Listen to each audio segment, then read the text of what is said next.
시간 우리 공동체에게 주신 말씀을 보도록 하겠습니다. 우리 아는 공동체에게 주시는 말씀은 신명기 20장 1절에서부터 9절까지 말씀입니다. 우리 이 말씀을 다 같이 합독하도록 하겠습니다. 내가 나가서 적군과 싸우려 할 때 말과 병거와 백성이 너보다 많음을 볼지라도 그들을 두려워하지 말라.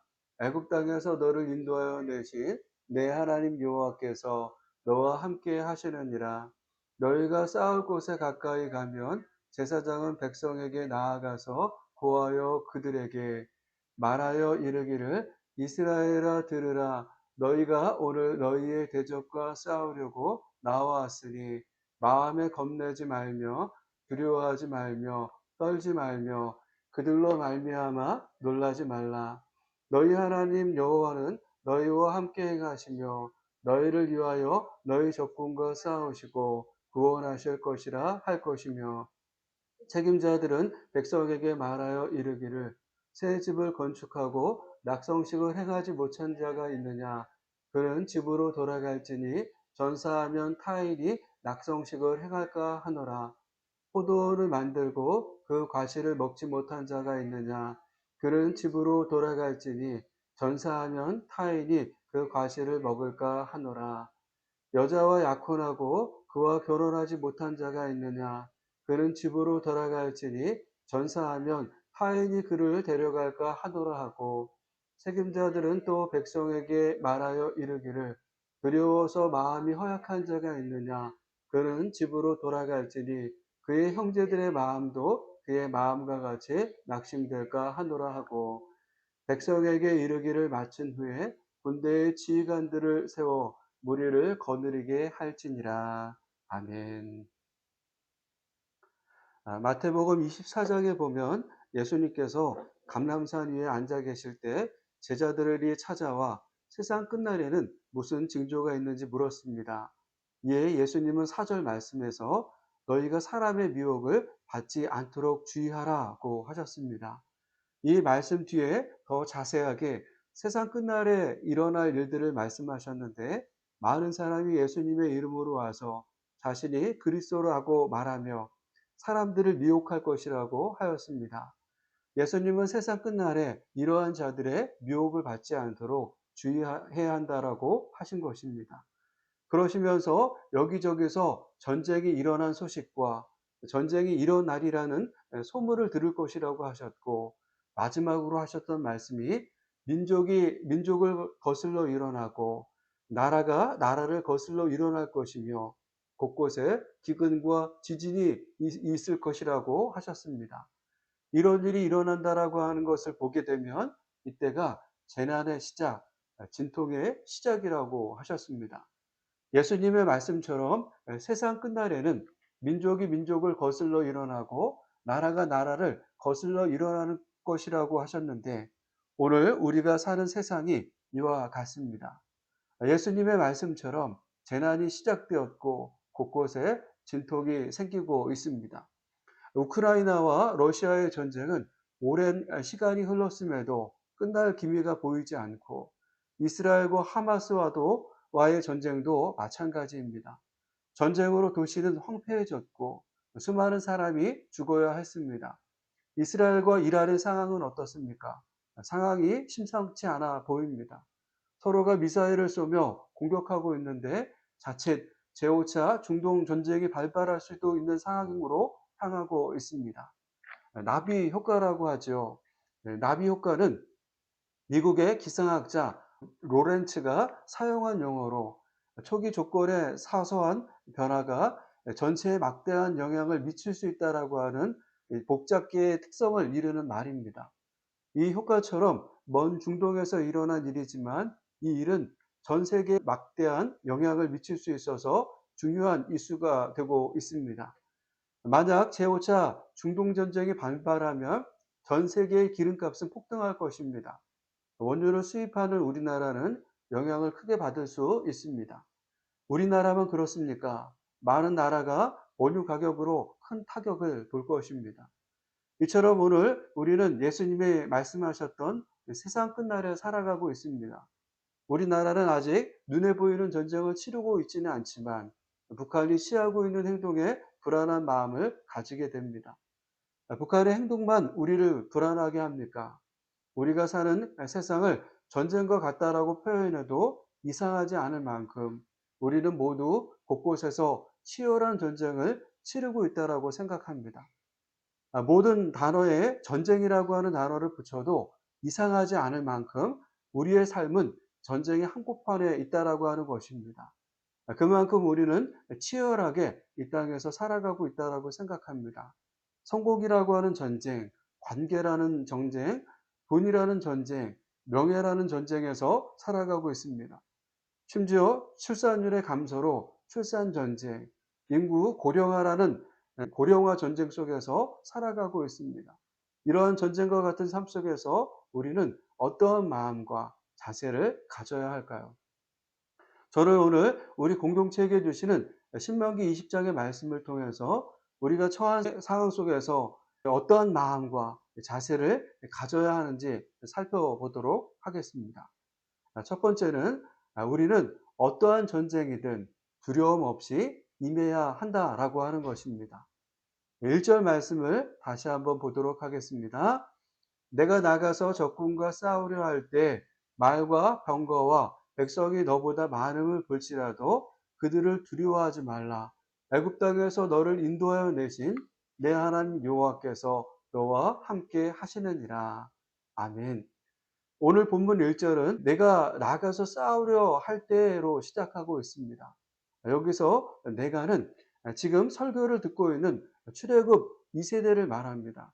더 정확하게 말하면 민수기 26장에 나오는 20세 이상으로 싸움에 나갈 만한 자 60만 1730명을 말합니다.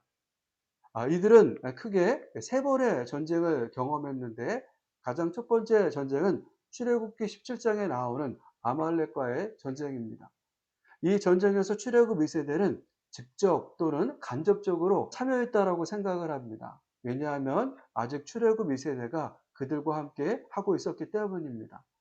어쩌면 이 전쟁은 출애굽 1세대가 중심에 있었고 출애굽 2세대는 함께 전쟁에 참여했거나 전쟁을 지켜봤을 것입니다. 그렇다면 이 전쟁은 어떻게 되었습니까? 우리가 잘 아는 것처럼 모세의 기도로 이스라엘이 승리를 했습니다. 첫 전쟁에서 큰 승리를 경험한 것입니다. 이후 출애굽 1세대는 두 번의 전쟁도 모세와 함께 치르는데 요단 동편의 두 왕, 헤스본에 거주하던 아모리 족속의 왕 시온과 바산의 왕 옥과의 전쟁입니다. 민수기 21장을 보면 이스라엘은 아모리 왕 시온과 싸우려 하지 않았던 것을 볼 수 있습니다. 그들에게 사신을 보내서 그들의 땅을 평화롭게 지나가게 해달라고 요청했기 때문입니다. 오늘 우리가 보지는 않았지만 10절 이후의 말씀을 보면 이스라엘이 어떤 성읍을 치려고 할 때 먼저 이 화평을 선언하라고 하셨습니다. 이 화평의 선언에 그들이 이 화평으로 회답하면 그들과 싸우지 않고 그들에게 조공을 받고 섬기게 하면 됩니다. 어떻게 보면 이스라엘은 아모리 족속에게 조공을 받고 섬기게 하도록 화평을 선언한 것도 아닙니다. 단지 그들의 길을 평화롭게 지나고 싶었을 뿐입니다. 그럼에도 아모리 왕 시온은 이스라엘이 그들의 땅을 지나가는 것에 대해 반대했을 뿐 아니라 병사들을 이끌고 이스라엘을 공격했습니다. 갑작스러운 공격에 이스라엘이 어려울 수도 있었는데 오히려 이 전쟁에서 이스라엘이 큰 승리를 냈고 그들의 땅도 점령할 수 있었습니다. 아모리 족속의 땅을 점령한 이스라엘은 조금씩 북쪽으로 올라갔는데 그들이 북쪽으로 가기 위해 이용했던 길이 바산의 길이었습니다. 이스라엘이 바산의 길로 온다라고 하는 소리를 듣고 바산 왕 옥이 이번에는 전구를 이끌고 이스라엘과 싸우기 위해 에드레이로 왔습니다. 이때 하나님은 그들을 두려워하지 말라고 말고 아모리 왕 시온에게 했던 것처럼 바산 왕 옥에게도 그렇게 하라고 하셨습니다. 하나님이 하셨던 말씀처럼 이스라엘은 바산 왕 옥과 그의 온 군대를 멸했고 그들의 땅도 차지했습니다. 이렇게 출애굽 1세대는 세 번의 큰 전쟁을 치렀는데 모두 승리할 수 있었습니다. 만약 여러분들이 출애굽 2세대라면 세 번의 큰 전쟁에서 모두 승리했는데 또 다른 전쟁을 앞두고 있다라고 하면 어떠한 마음이 들까요? 전쟁에서 한 번이라도 패했거나 어려움을 경험했다라고 하면 다음에 있을 전쟁을 치른다라고 하는 것이 부담스러울 수 있습니다. 하지만 하는 전쟁마다 승리를 경험했다면 어떠한 전쟁이 앞에 있다라고 해도 해볼 만하다라고 생각하지 않겠습니까? 마치 운동선수가 경기마다 승리하면 다음 경기에 임할 때 승리를 자신하듯 매번 전쟁에서 승리했다면 다른 전쟁을 치러도 승리를 자신할 것입니다. 출애굽 2세대는 이러한 마음을 가질 만큼 매 전쟁에서 큰 승리를 경험했습니다. 그렇다면 이후 말씀에서 승리는 항상 너희의 것이다. 그러니 다음 전쟁도 힘써 싸워라 라고 하실 수도 있는데 하나님은 이런 승리를 경험한 출애굽 2세대에게 이후 말씀을 보면 그들을 두려워하지 말라고 하셨습니다. 그들을 두려워하지 말라고 하신 것으로 보아 출애굽 2세대는 요단강을 건너 일곱 족속과 전쟁을 할 때 두려운 마음을 가질 수 있다라고 하는 것을 알 수 있습니다. 여러분들은 이 말씀이 이해가 되십니까? 여러 전쟁에서 매번 승리를 했는데 두려운 마음을 가진다라고 하는 것이 이해가 되시나요? 저는 처음에는 이 말씀이 잘 이해가 되지 않았습니다. 승리의 기세가 가득한데 두려워한다? 승리와 두려움이라고 하는 단어가 잘 어울리지 않는다라고 생각했기 때문입니다. 하지만 조금 더 생각해 보니 전쟁은 운동과 다르다라고 하는 생각이 들었습니다. 운동은 지면 졌다라고 하는 것으로 끝이 납니다. 그러나 전쟁은 패하게 되면 어떻게 됩니까? 전쟁에 패하게 되면 모든 것을 잃게 됩니다. 그렇기에 전쟁은 운동과 다를 뿐 아니라 항상 두려운 것입니다. 그렇다면 출애굽 2세대가 적군과 싸우려 할 때 두려운 마음이 드는 이유가 무엇입니까? 이후 말씀을 보면 적군이 보유하고 있는 말과 병거와 군인의 수가 출애굽 2세대보다 많은 것을 그들이 볼 수 있기 때문입니다. 여기서 중요한 단어가 저는 본다라고 하는 것입니다. 여러분 사람에게는 시각, 청각, 후각, 미각, 촉각의 오감이 있습니다. 이 중에 시각이 가진 힘이 있는데 이것을 시각화의 힘이라고 합니다. 시각화는 마음속에서 정신적 이미지나 그림을 만드는 과정이라고 할 수 있습니다. 우리는 어떠한 것을 시각화해서 기억에 오래 남길 수 있습니다. 연구에 따르면 시각적 이미지는 학습적인 정보와 생성된 정신적 이미지 사이에 더 강력한 연결을 만들어 기억력을 높일 수 있다고 합니다. 이처럼 우리가 무엇을 보던 그 보았던 이미지가 우리 내면에 각인되고 오래 기억됩니다. 출애굽 2세대도 이와 같을 수 있습니다. 그들은 적군과 싸우기도 전에 그들이 보유한 말과 병거와 군사를 보게 됩니다. 그들이 보유한 말과 병거만 보아도 강력해 보이는데 군사의 수는 자신들과 비교할 수 없을 만큼 많습니다. 이러한 시각화의 정보가 들어와서 그들의 내면을 사로잡은 것입니다. 그러면서 그들의 마음에 자연스럽게 두려운 마음이 생기게 되는 것입니다. 실제로 출애굽 1세대가 가나안 땅에 들어가지 못했던 이유를 보면 우리가 잘 아는 것처럼 그 땅을 정탐했던 정탐꾼 중 10명이 그 땅에 있는 거인 아낙 자손을 보고 두려웠기 때문입니다. 이들의 두려움은 온 이스라엘을 휘감았고 40년간 광야 생활을 하게 했습니다. 이뿐 아닙니다. 오늘 말씀을 전하는 모세는 후에 죽습니다. 모세의 뒤를 이어 여호수아가 지도자가 되었을 때 하나님께서 여호수아에게 하셨던 말씀 중 가장 많이 하셨던 말씀이 무엇입니까? 여호수아서 1장에 보면 강하고 담대하라는 말씀을 가장 많이 하셨습니다. 하나님은 왜 여호수아에게 강하고 담대하라고 하셨을까요? 우선 모세의 뒤를 이어 이스라엘을 이끄는 지도자가 된 것에 대한 부담감으로 그의 마음이 위축되어서 강하고 담대하라고 하셨을 수 있습니다. 그러면서 한 가지 더 생각해 볼 것은 여호수아는 출애굽 2세대를 이끌고 조금 후면 일곱 족속을 멸하기 위해 요단강을 건너야 합니다. 그에게도 이 일은 두렵고 떨리는 일이었을 것입니다. 그래서 하나님은 여호수아에게 강하고 담대하라고 하셨던 것입니다.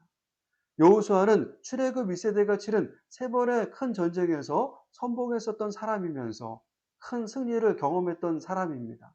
그런 그에게도 전쟁은 매번 두렵고 떨리는 일이었을 것입니다.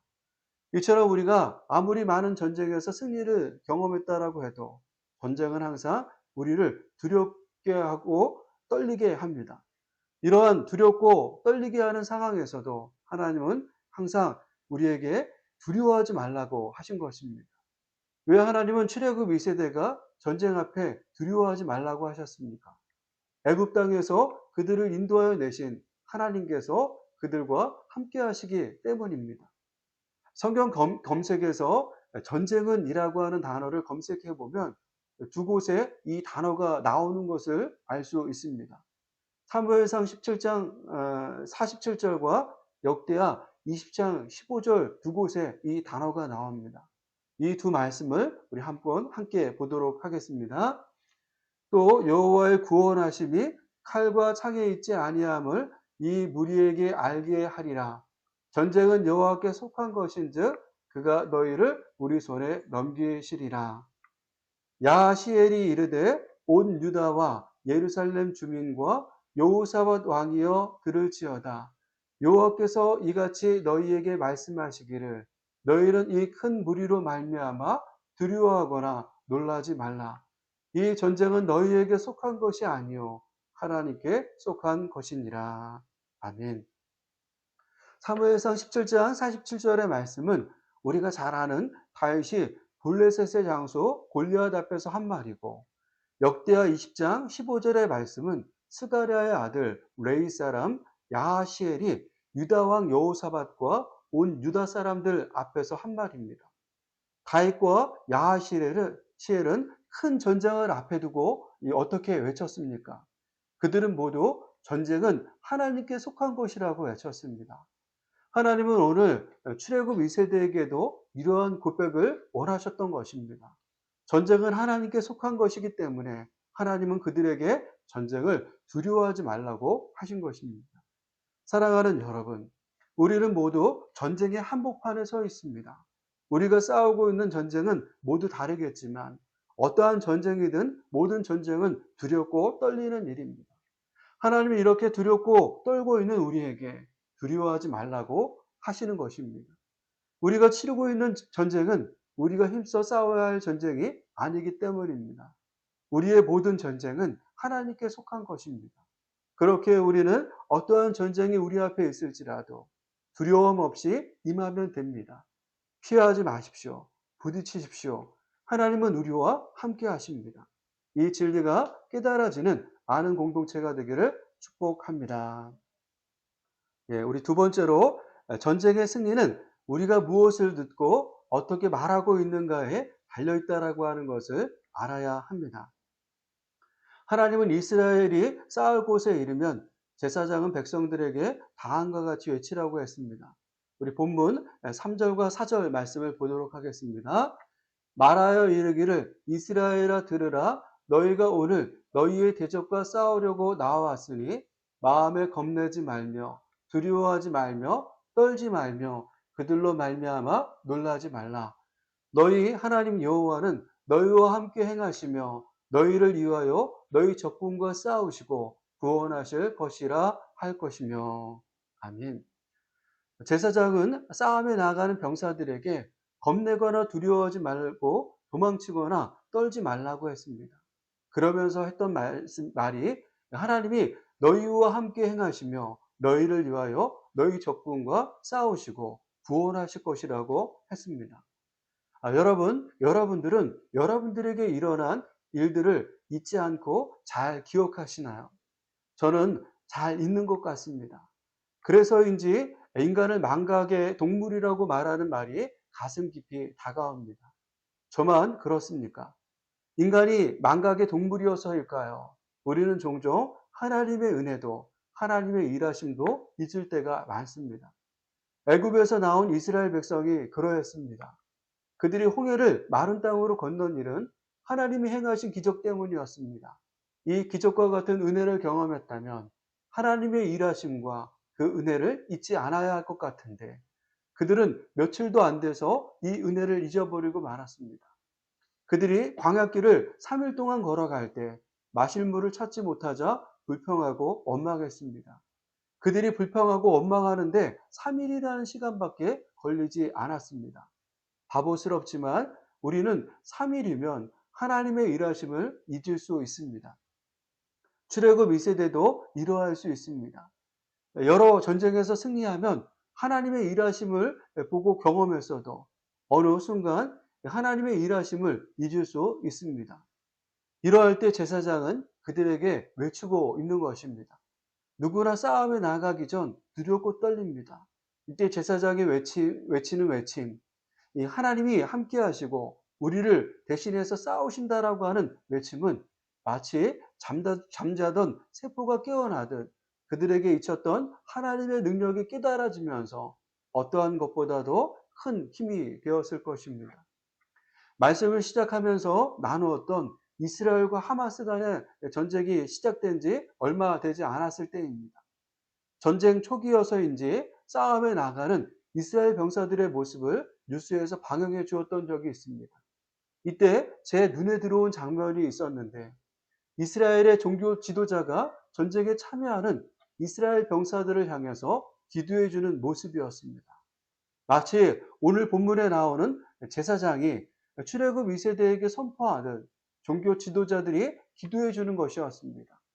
이스라엘의 군사력이 하마스보다 강하기 때문에 전쟁에 유리한 상황이지만 그들도 두렵고 떨릴 것입니다. 이렇게 두렵고 떨릴 때 종교 지도자가 해주는 기도는 그들에게 얼마나 큰 힘이 되겠습니까? 저는 충남 아산의 한 교회를 짧게 섬겼던 적이 있습니다. 1년 반이라고 하는 짧은 기간이지만 학생부 부서를 맡아서 섬겼습니다. 이때 학생부 선생님 한 분이 학생들에게 매일 말씀을 문자로 보내주셨습니다. 이 선생님은 이 문자를 저에게도 보내주셨습니다. 이때 보내주셨던 말씀 문자가 지금까지도 계속되고 있습니다. 몇 년 전까지만 해도 보내주신 문자에 그저 감사하다라고 하는 정도의 마음만 있었습니다. 그런데 사역을 잠시 내려놓고 있었을 때 이 말씀 문자를 받고 읽을 때마다 얼마나 힘이 되었는지 모릅니다. 저의 마음이 힘겹고 어렵다 보니 보내주신 말씀이 그냥 스쳐 지나가는 말씀이 아니라 잊고 있던 하나님의 약속을 깨닫게 해주시는 말씀이었습니다. 저는 이 일을 생각하면서 어쩌면 지금 제사장의 선포가 이러한 선포였다라고 생각합니다. 늘 들었던 말씀과 기도이지만 전쟁을 앞두고 선포되는 하나님이 너희와 함께 행하시며 너희를 위하여 너희 적군과 싸우시고 구원하실 것이라 하는 제사장의 선포는 출애굽 2세대에게 큰 힘이 되었을 것입니다. 이후 말씀을 보면 제사장의 선포가 끝나면 이번에는 지휘관들이 병사들에게 외치면서 싸움에 나가지 않아도 되는 자들에 대해서 말하고 있는 것을 볼 수 있습니다. 5절부터 8절까지 말씀을 이번에는 표준 세번역 성경으로 한번 읽어보도록 하겠습니다. 그 다음에 장교들은 군인들에게 다음과 같이 지시하여라. 너희 가운데 누구든지 집을 짓고 준공식을 하지 못한 사람이 있으면 집으로 돌아가거라. 그가 전사함으로써 다른 사람이 준공식을 하는 일이 없도록 하여라. 또 누구든지 포도원을 만들어 놓고 아직 그 열매를 맛보지 못한 사람이 있으면 그런 사람도 집으로 돌아가거라. 그가 전사함으로써 다른 사람이 그 열매를 맛보는 일이 없도록 하여라. 또 너희 가운데 여자와 약혼하고 아직 결혼하지 못한 사람이 있으면 그런 사람도 집으로 돌아가거라. 그가 전사함으로써 다른 사람이 그와 여자와 결혼하는 일이 없도록 하여라. 장교들은 군인들에게 또 이렇게 지시하여라. 어느 누구든지 전쟁이 두려워서 겁이 나면 집으로 돌아가거라. 그런 사람이 있으면 다른 형제의 사기만 떨어진다. 아멘. 이 말씀에 의하면 어떤 자들이 싸움에 나가지 않아도 되었습니까? 집을 짓고 준공식을 하지 못한 사람, 포도를 시작하고 열매를 맛보지 못한 사람, 약혼하고 결혼하지 못한 사람, 두려워서 겁이 난 사람은 싸움에 참여하지 않아도 된다라고 하였습니다.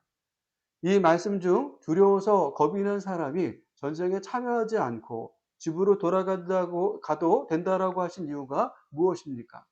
8절 말씀을 다시 보시면 그런 사람이 있으면 다른 형제의 사기가 떨어지기 때문입니다. 사랑하는 여러분, 하나님은 출애굽 1세대가 전쟁에 임할 때 제사장이들이 선포하는 선포의 메시지를 들으라고 하셨습니다. 그러면서 싸움에 나갈 만한 자라도 전쟁에 참여하지 않아도 되는 자들이 있었습니다. 그 중에 두려워서 겁이 난 사람은 형제의 사기를 떨어뜨릴 수 있어서 집으로 돌아가라고 하셨습니다. 하나님이 이렇게 말씀하신 이유는 전쟁의 승리는 우리가 무엇을 듣고 어떻게 말하고 있는가에 달려있기 때문입니다. 오늘도 마찬가지입니다. 오늘 우리 앞에 놓인 전쟁에 여러분들은 어떻게 임하고 계십니까? 여러분들은 무엇을 듣고 어떻게 말하고 계십니까? 오늘 주시는 말씀을 생각하면서 우리의 삶을 돌아보는 시간이 되시기를 축복합니다. 아멘.